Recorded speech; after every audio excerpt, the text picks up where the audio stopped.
High everyone, welcome back to my channel. कसे आहात तुम्ही सगळे? आज ना व्हिडिओची सुरुवात जी आहे तूप बनवण्यापासून करते आहे. आणि मी ना जरा जास्त दिवसापासून ना मलाई जरा जमा करत होती, कारण आम्हाला गावी जायचं आहे. सो मी जे आहे ना उद्याचा एक लास्ट डे आणि उद्या बरेच वेगळे कामं करायचे, त्यामुळे म्हटलं आजच जे आहे हे तूप बनवून घ्यावं आणि सगळी मलाई वगैरे संपवून घेते. आणि तूप एकदाचं बनवून डब्यात भरलं की टेन्शनही राहणार नाही, कारण मग परत पुढचे 7-8 दिवस ना हे पेंडिंग राहील. आणि बरीच माझी मलाई जमा झाली होती ह्यावेळेस, नाहीतर मी 10 ते 11 दिवस जास्तीत जास्त जे असते मलाई जमा करत असते, पण ह्यावेळेस 15-16 दिवस जे आहेत ते माझे झालेले आहे. आणि ह्याच ज्या बेताने होतं ना, मी याला पोस्टपोन करत होती की नंतर जे आहे 1-2 दिवसाची मलाई उगाच मला जे आहे फ्रीजमध्ये भरून ठेवावी लागेल, म्हणून मी जे ना जरा जास्त दिवसापासून कलेक्ट करून ठेवली होती. आणि आता पहा, मी ना इथे हिला काढून ठेवेल आणि जरा मिक्स करेल आणि साईडला ठेवून देईल. आणि काय होतं ना, तुम्ही जर फ्रीजमधून मलाई काढली आणि ज्या भांड्यात तुम्हाला बनवायची त्या भांड्यामध्ये काढून ठेवायची आणि फक्त रहीने जरा मिक्स करायची, कारण मी मिक्सी वगैरे एवढे तामझाम जे आहे भांडे अजिबात भरत नाही. मी कमीत कमी भांड्यांमध्ये जे असते ती मलाई बनवून मोकळी होत असते. याला फक्त जरा ढवळून द्यायचं आणि यावर जे आहे मस्त झाकण ठेवायचं. आणि वातावरणानुसार जे आहे खूप जास्त गरम वातावरण असेल ना तर 20 मिनिटांनंतर लगेच जे आहे तूप बनवायला घ्यायचं. आणि थंड वातावरण असेल तर अर्धा तास पाऊण तास जरी झाला तरी चालतं. आणि याला साईडला ठेवून द्यायचं. मग या वेळेमध्ये तुम्ही तुमचं काहीही काम करू शकतात. आणि आज व्हिडिओच्या सुरुवातीला ना फ्लावर्स दाखवायचे राहिले, तर चला आता दाखवते तुम्हाला. आज जरा जास्तच मोठं असं मस्त जे जास्वंदाचं फ्लावर आहे ना, तुम्ही नेहमीपेक्षा तुम्हीही नोटीस करणार मस्त छान फुललं आहे, कारण की उन्हामुळे ऊन छान पडतं आहे. आणि हे पण आहे जिनिया पण मस्त दिसतंय. आणि त्यानंतर बघा गुच्छ गुलाब याला म्हणतात. आणि पहिल्यांदा माझ्यासोबत असं झालं आहे. याच्या आधी माझ्याकडे गुच्छ गुलाबचं असं सेम कलरचं जे होतं ना एक प्लांट होतं, पण त्याला एवढे मला तेव्हा नवीन जेव्हा गार्डनर बनली होती मी तेव्हा घेतलं होतं. आणि त्याला जसं नर्सरीतून मी एकदा आणलं ना तसेच त्याला फ्लावर आले. त्यानंतर त्याला कधी एवढे फ्लावर आलेच नाही. पण पहा, हे माझ्याकडे आता सेकंड टाईम जे आहे एवढं पूर्ण गुच्छ गुलाब जे आहे ते परफेक्ट जे आहे ना ब्लूम झालेला आहे. आणि हा गार्डनिंगचा एक्सपिरियन्स जो असतो ना तो तुम्हाला यातून बघू शकतात तुम्ही. माझा गार्डनिंगचा एक्सपिरियन्स बऱ्यापैकी चांगला झालेला आहे. आणि ॲज इट इज माझे नेहमीचे सदाफुली नेहमी फुललेले असतात. याला जरा कमी फ्लावर झाले, थोडं लक्ष द्यावं लागेल. पण जरा ऊन पडलं ना, माती जरा रेग्युलर सुकली तर मग मला काहीतरी करता येईल. पण असंच वातावरण राहिलं तर मग काही ऑप्शन नाही माझ्याकडे. आणि हे पहा, याला पण खूप छान मस्त मोठे मोठे फुलं होत आहे. आणि मी तुम्हाला दररोज अपडेट देत असते की कुठल्या दिवशी किती छान जे आहे हे ब्लूम झालेलं आहे.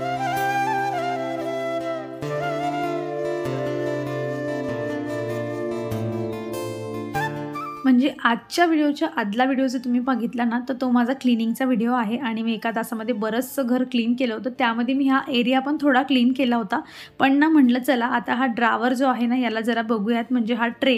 आणि या ट्रेमध्ये ना पियाने इतके छान क्यूट राखीज बनवून ठेवल्या ना. गेल्या 1-2 दिवसापूर्वी मी राखी बघायला गेली होती शॉपवर, पण त्यांनी सांगितलं की अजून बराचसा स्टॉक आहे, तो आम्हाला डिस्प्लेला लावायचा आहे, तर तुम्ही अजून नका घेऊ. म्हणलं ठीक आहे, येते 1-2 दिवसांनी. आणि तिने तेव्हा तिथे बऱ्याच राख्या ज्या होत्या ना तर नोटीस केल्या होत्या. आणि ही जी मोठ्या पट्टीची राखी तुम्ही बघताय ना, ही राखी तिने तिच्या बाबांसाठी बनवली आहे. आणि एवढी मोठी लेस तिने का बनवली आहे तुम्हाला सांगते. तर तिचं असं म्हणणं आहे, कारण मला बाबांचा हात इथे मेजर करायला नाही आहे, सो मला माहीत नाही त्यांच्या हाताला केवढी मोठी लेस लागेल, म्हणून मी जी आहे जास्तीची लेस बनवते आणि बांधल्यानंतर आपण कट करू शकतो. आणि जी एक राखी तुम्हाला पहिले दाखवली ना ती तिने तिच्या पप्पांसाठी बनवली आहे. सो छोट्या दिमागाचं हे छोटं जे आहे असं शैतानीपणा आहे. आणि ह्या राख्या ती सोबत घेऊन जाणार आहे. तर मी त्यांना व्यवस्थित ठेवलं आहे. आणि हे ड्रावर जे आहे, ड्रावर नाही, हा जो ट्रे आहे हा मी तिलाच यूज करायला दिला आहे थोडे दिवस, कारण तिने जो आहे त्याच्यावर पूर्ण हक्क तिने जे आहे ते घेतलेला आहे. आणि म्हणते की मीच याला माझं सामान याच्यामध्ये ठेवणार. आणि मग नवीन गोष्टी असल्या की छान ऑर्गनाईज पण करून ठेवते ती. आणि तेच मी त्याच्यासाठी इथे मला जी होती थोडंसं स्पेस क्रिएट करून घ्यायचा होता.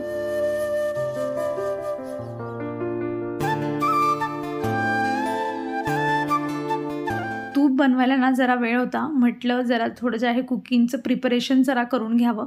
आणि काय होतं आहे ना की मला आम्हाला जायचं आहे बाहेरगावी, म्हणून माझे ना व्हिडिओज मी थोडे जे आहे 1-2 एक्स्ट्राचे जे आहे ना ते बनवून घेते, जेणेकरून मला जे आहे रेग्युलर व्हिडिओज जे आहेत तुमच्यापर्यंत पोहोचतील. आणि मलाही जे आहे ना की असं मध्येच असं गॅप नको आहे व्हिडिओमध्ये, कारण आता रेग्युलर व्यवस्थित चाललं आहे. तर म्हटलं व्यवस्थित चालू द्यावं, म्हणून जरा जास्तीचे एफर्ट्स घेते मी त्यासाठी. आणि म्हणून 5-5 मिनटं माझ्यासाठी पूर्ण दिवसभराचं खूप जास्त महत्त्व महत्त्वाचं आहे आणि असंही आपल्याला 7-8 दिवसासाठी घर सोडून कुठे जायचं आहे तर प्रिपरेशन व्यवस्थित करावं लागतं आणि त्यासाठी तिथे 3च वांगी पडली होती आणि यांना आता संपवायचं आहे म्हणून मी वांग्याची भाजी बनवत आहे. सो मी जे आहे ना इथे वांगी कट केले आणि त्यांना जे नुसतंच फोडणी देते तेलामध्ये जिरं आणि हिंग आणि त्यामध्ये थोडा कढीपत्ता वगैरे घालून ते देते आणि तोवर काय होईल ना की माझं तूपही साईडला जे आहे पडलं आहे त्याला पण बरोबर 10-5 मिनटं एक्स्ट्राचे होऊन जातील आणि मग हे जे आहे जोवर शिजतं ना तोवर मी लगेच जे आहे ना माझं तूप पण बनवून घेईल.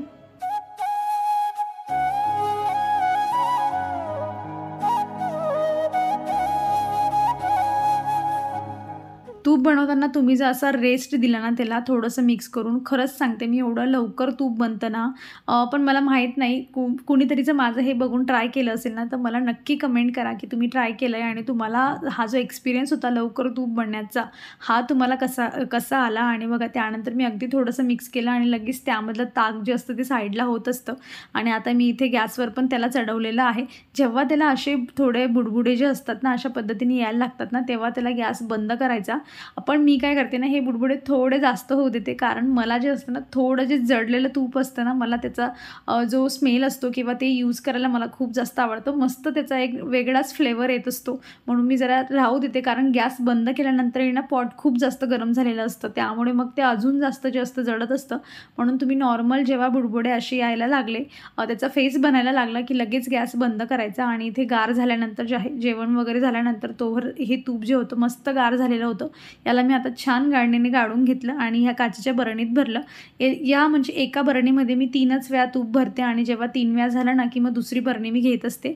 याच्याने काय होतं की तूप आपलं जास्त जुनं होत नाही आणि मग बरोबर एक बरणी संपली की आपण दुसरी बरणी वापरायला काढतो आणि मग हिला वॉश करायचं नंतर आणि यामध्ये जे आहे परत कंटिन्यू तीच प्रोसेस जी आहे ती रिपीट करायची.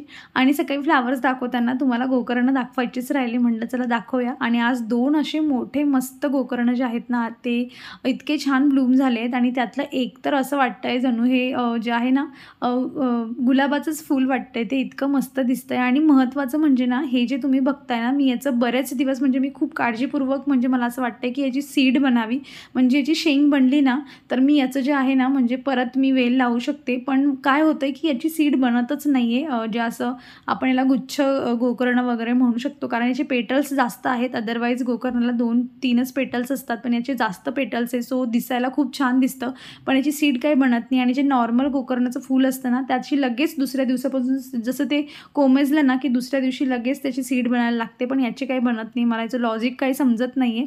तुमच्याकडे असं असेल तर नक्की मला याबद्दल तुम्हाला माहिती असेल तर मला सांगा तुम्ही.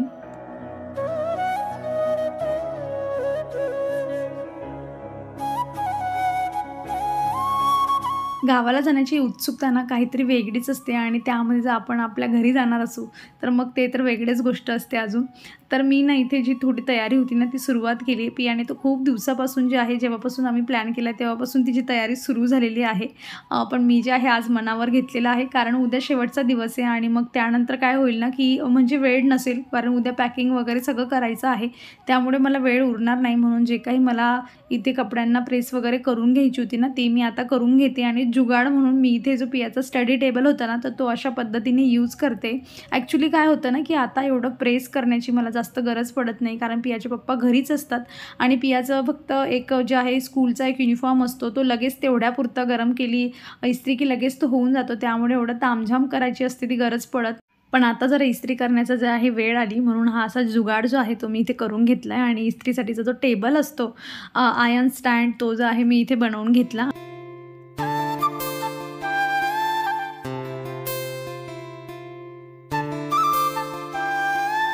वर्क फ्रॉम ऑफिस असल्यामुळे ना माझं हे जे एक काम होतं ना हे म्हणजे रेग्युलर रुटीनमध्ये म्हणजे आठवड्यातून तरी आपल्याला जे असतं ना एकदा तरी जे आहे कपडे इस्त्री करून द्यावे लागतात ऑफिसला जाणाऱ्या माणसांचे. पण आता जे ऑफिसला जातच नाही त्यामुळे जे आहे हे काम माझं जे आहे कमी झालेलं आहे डेलीच्या रुटीनमधून. नाहीतर मला आठवतं की मला पहिले प्रत्येक म्हणजे सॅटर्डे संडेला कपडे धुतले ना की संडेच्या दिवशी सायंकाळी जे असं ना खूप कपडे मला इस्त्री करावे लागायचे. आणि मी माझ्या म्हणजे जेव्हा मुंबईला राहत असताना मी तुमच्यासोबत ही पण रुटीन मध्ये जे होतं ना मी शेअर केलेलं होतं, तसं मी घडी करण्यामध्ये एक्सपर्ट नाही, मला परफेक्ट अशी घडी जमत नाही, पण मी माझा बेस्ट देण्याचा ट्राय करते की एवढं मेहनतीने इस्त्री जी आहे केलेली आहे तर घडी पण तेवढी छान बसली पाहिजे. पण मी भरपूर प्रयत्न करूनही अशी परफेक्ट घडी मला अजूनही जमतच नाही. पण चला असो, इथे माझे जे इस्त्रीचं काम होतं ते करून झालेलं आहे आणि हे कपडे आता असेच्या असे बॅगेत जातील. सो एक छोटीशी जी पॅकिंगची जी तयारी होती ती माझी इथे करून झाली आणि एव्हरी टिपिकल जे होममेकर असतात आणि सगळ्या बायकांचं जे काम असतं, शेवटी इस्त्रीचं बटन बंद केल्यानंतर ती इस्त्री जेवढी गरम असते ना तेवढा तिचा वापर जो आहे तो पुरेपूर केला पाहिजे थंडी होईपर्यंत. आणि तेच मी पण इथे करते. पियाचं एक शर्ट आणून ठेवलं होतं की इस्त्रीचं बटन बंद केल्यानंतर तिला गार करायची वेळ येईल ना तेव्हा जे आहे मी त्याच्यामध्ये जे आहे हे छोटीशी आहे इस्त्री करून घेईल.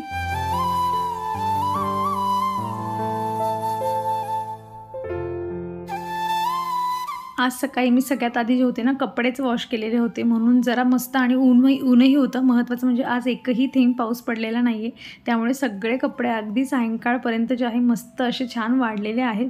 आणि असे कपडे काढण्याची मज्जा पण काहीतरी वेगळीच असते, कारण खूप दिवसानंतर हा जो एक्सपिरियन्स असतो ना तो अनुभवायला मिळतो, म्हणून ती पण आनंद काहीतरी वेगळा असतो. आणि इथे माझ्यासोबत पिया होती, तिच्या बडबडसोबत जे आहे माझ्या कपड्यांची इथे मस्त घडी देखील घालून झाली आणि तिच्या छोट्या छोट्या हातांनी मला बरीच हेल्प केली कपड्यांची घडी घालण्यासाठी. आणि हा छोटा मोमेंट असतो, काय होतं ना मुलं टी व्ही वगैरे बघत बसलेले असतात त्यावेळेला आपण त्यांना कधी आवाज देतच नाही आणि आपण एकटेच कामं करतो. जे छोटे छोटे कामं आहे ना त्यामध्ये मुलांना इन्क्लूड केलं पाहिजे आपण, जेणेकरून त्यांचा पण आहे तो वेळ आपल्यासोबत जास्तीचा स्पेंड होईल.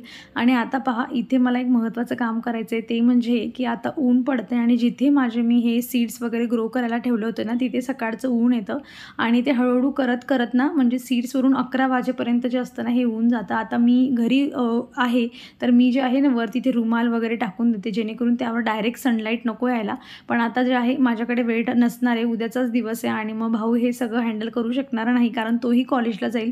तर मी ही सगळी अरेंजमेंट जे आहे ना व्यवस्थित इथे करून जाते. आणि मी ही चेअर जी ठेवली ना ती मी इथेच ठेवेल, यावर एक कापड टाकेल जेणेकरून एकदम ब्राईट लाईट यावर येणार नाही आणि ऊनही येणार नाही. आणि काय होईल ना की हवा जी असते ना गरम हवा असते ती पण यांच्यापर्यंत पोहोचणार नाही, कारण आता एवढ्या मेहनतीने जे सीड्स आपण ग्रो करतोय तर ते शेवटपर्यंत जे आहे ॲटलीस्ट 50% तरी सीड माझ्या व्यवस्थित ग्रो झाल्या पाहिजे. कारण की उन्हामुळे ना 2 दिवसाच्याच उन्हामुळे जे छोट्या छोट्या जर्मिनेशन ज्यांचं झालं होतं ना ते बरेचसे कोमेजून खाली पडलेले आहेत. काहींची ग्रोथ एवढी छान झाली ना तुम्ही इथे बघू शकतात. काही खूप मस्त ग्रो केले, जेवढ्या सीड्स टाकल्या ना त्यामधून अगदी 1-2 सीड्स सोडल्या की सगळ्या खूप मस्त ग्रो केल्या. आणि काहींची ग्रोथ खूपच फास्ट आहे, तर काही सीड ज्या होत्या ना त्या माझ्या एवढ्या व्यवस्थित जर्मिनेट झाल्या. आणि कदाचित मला असं वाटतं की त्यांनी काही जुन्या सीड ज्या आहेत ना त्या दिलेल्या आहेत, कारण त्यांचे मी नवीन जे आहे ना परत मी फर्स्ट टाईम जेव्हा त्यांना जे आहे सीड्स ग्रो करायला टाकल्या त्याच्यानंतर त्या आल्या नाही, मग मी परत टाकले होते. हे तिघंही कपमध्ये ना मी डबल रिपीट जे आहे ना प्रोसेस केली होती, पण त्यामध्ये सीड्स काही आल्याच नाही, जर्मिनेशन झालंच नाही. तर याचा अर्थ असं समजू शकतो आपण की बाकीच्या सीड्स जर एवढं छान ग्रो होत आहे आणि ह्या झाल्याने म्हणजे ह्या सीड्स कदाचित जुन्या असू शकतात, कारण प्रोसेस माझी सेम आहे सगळ्यांना ग्रो करण्याची. आणि आता हे शेवटचं जे आहे मी इथे व्यवस्थित पाणी वगैरे यांना देऊन देते, कारण काय होतं ना आता पाणी सुकतं आहे, पण पाणी देण्यासाठी खूप स्लोली जे आहे पाणी द्यावं लागतं. अगदी छोट्या मुलासारखं जे आहे ना मी यांना वाढवते इथे. आता लेट सी किती ग्रो करतात आणि मी गेल्यानंतर माझा भाऊ यांची कशा पद्धतीने काळजी घेतो ते आता डिपेंड आहे सिच्युएशनवर. तर चला, आजच्या मस्त सीडच्या आणि जर्मिनेशनसोबत जे आहे मी माझा व्हिडिओ इथे संपवते. अपेक्षा करते तुम्हाला माझा व्हिडिओ आवडला असेल. जर आवडला असेल तर नक्कीला लाईक करा. चॅनलवर नवीन असाल तर प्लीज चॅनलला सबस्क्राईब करा. आपण भेटूया पुढच्या अशाच इंटरेस्टिंग व्हिडिओमध्ये.